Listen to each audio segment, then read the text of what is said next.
بسم اللہ الرحمن الرحیم۔ السلام علیکم ڈیئر اسٹوڈنٹس، امید ہے آپ لوگ ٹھیک ہوں گے اور آپ لوگوں کی زندگی خوشیوں کے ساتھ گزر رہی ہوگی۔ ایک اور شعر کے ساتھ یا اشعار کے ساتھ حاضر خدمت ہوں۔ مجھے امید ہے کہ آپ ان اشعار کی تشریح سے فائدہ ضرور اٹھاؤ گے، ضرور استفادہ کرو گے۔ تو بڑھتے ہیں اگلے شعر کی تشریح کی طرف۔ اگلا شعر کیا ہے؟ بسم اللہ الرحمن الرحیم۔ زندہ میں بھی شورش نہ گئی اپنے جنوں کی، زندہ میں بھی شورش نہ گئی اپنے جنوں کی، اب سنگ مداوا ہے از اشفت سری کا۔ زندان کے معنی کیا ہے؟ قید خانہ ہے، جیل خانہ ہے۔ شورش کے معنی کیا ہے؟ شور بھی ہے اور آہ و پغا بھی ہے، اور اپنے جنوں کی، پاگل پن کی، اب سنگ مداوا ہے۔ مداوا علاج کو کہتے ہیں، علاج کرنے والا۔ مداوا کے معنی کیا ہے؟ علاج کرنے والا۔ علاج کرنے والوں کو کیا کہتے ہیں؟ مداوا کہتے ہیں۔ اور اس اشفت سری کا، اشفت سری کے کیا معنی ہے؟ اشفت سری کے معنی ہے، کیا معنی ہے؟ گم ہو جانا، ہوش و حواس میں گم ہو جانا، یا گم ہو جانے کا عالم، دیوانگی، پاگل پن کو بھی کہتے ہیں۔ ٹھیک ہے، تو یہ تو اس کے معنی تھے۔ ابھی اس شعر کی تشریح آپ کے سامنے رکھ دیتا ہوں کہ شعر کی تشریح کیا ہے۔ انہیں زندان کسے کہتے ہیں؟ زندان کے معنی جیل خانہ بھی ہے، تو اسی وجہ سے اشفت سری دیوانگی۔ مداوا کے معنی کیا ہے؟ علاج ہے، اور اسی طرح سنگ کے معنی پتھر ہے، جنوں کے معنی دیوانگی ہے، شورش کے معنی ہے شور و غوغا بھی ہے۔ اس شعر میں شاعر کہنا کیا چاہتے ہیں؟ اس شعر میں شاعر کہنا یہ چاہتے ہیں کہ محبوب کے ظلم و ستم اور بے رخی اور بے وفائی نے مجھے دیوانہ بنایا ہے، دیوانہ بنایا ہے۔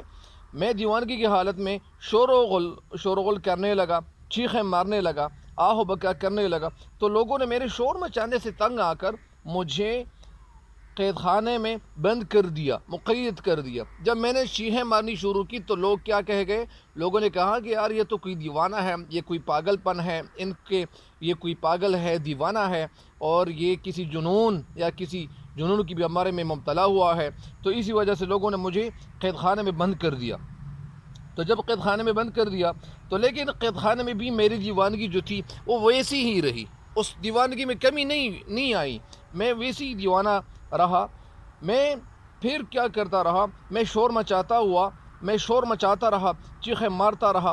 سب لوگ، وہ جتنے بھی تھے، اپنے پر آئے، اس شور مچانے سے تنگ آ گئے تھے، یعنی وہ یہ تنگ آ گئے تھے کہ یار یہ تو بار بار شور مچا رہا ہے، یہ تو اس کو جو دیوانگی کی بیماری جو چھڑی ہوئی ہے، تو یہ تو کسی اور طریقے سے اس کی دیوانگی ہے۔ اب اس دیوانگی سے یعنی نجات حاصل کرنے کے لیے میں نے کیا کر لیا؟ نجات حاصل کرنے کا صرف ایک ہی طریقہ ہو سکتا تھا، اور وہ طریقہ کیا ہو سکتا تھا؟ کہ میں خود کو ختم کر لوں۔ کس طرح ختم کر لوں؟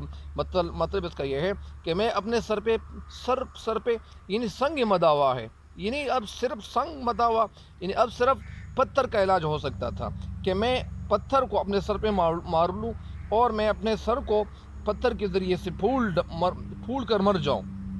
یا پھر لوگ جس طرح دیوانوں کو پتھر مارتے ہیں، یا تو ایک طریقہ یہ ہو سکتا ہے کہ میں خود کو ختم کر لوں اور میں اپنے سر پہ پتھر مار لوں، اور میں اپنے سر کو پتھر کے ذریعے سے ختم کر لوں، خود اپنی زندگی اپنے ہاتھوں سے ختم کر لوں۔ ایک طریقہ تو یہ ہو سکتا تھا تاکہ یہ لوگ مجھ سے جو تنگ آ گئے ہیں یہ بے غم ہو جائے۔ دوسرا طریقہ یہ ہو سکتا تھا کہ لوگ مجھے دیوانہ سمجھ کر پتھر مارنا شروع کر لے، اور وہ مجھ پہ اتنے زیادہ پتھر برساتے جائیں کہ وہ لوگ مطلب پتھر کی وجہ سے میری موت واقع ہوں، تک یہاں تک کہ میں ہلاک ہو جاؤں، یعنی یہاں تک وہ پتھر مجھ پہ برساتے جائیں۔ تو اگر وہ پتھر برساتے جائیں گے تو میں کیا ہوں گا؟ میں ہلاک ہو جاؤں گا، ختم ہو جاؤں گا۔ اس طرح میرے مرنے کے ساتھ میری جو دیوانگی ہے، دیوانگی کی جو حالت ہے، کا جو شور و غل ہے، یا جو چیخیں ہیں، یا جو آہ و بکا ہیں، یا لوگوں کو جس طرح پتہ چل گیا ہے، تو لوگ میری اس بیماری کی وجہ سے، اس دیوانگی کی وجہ سے جو تنگ آ چکے ہیں، وہ کیا ہوں گے؟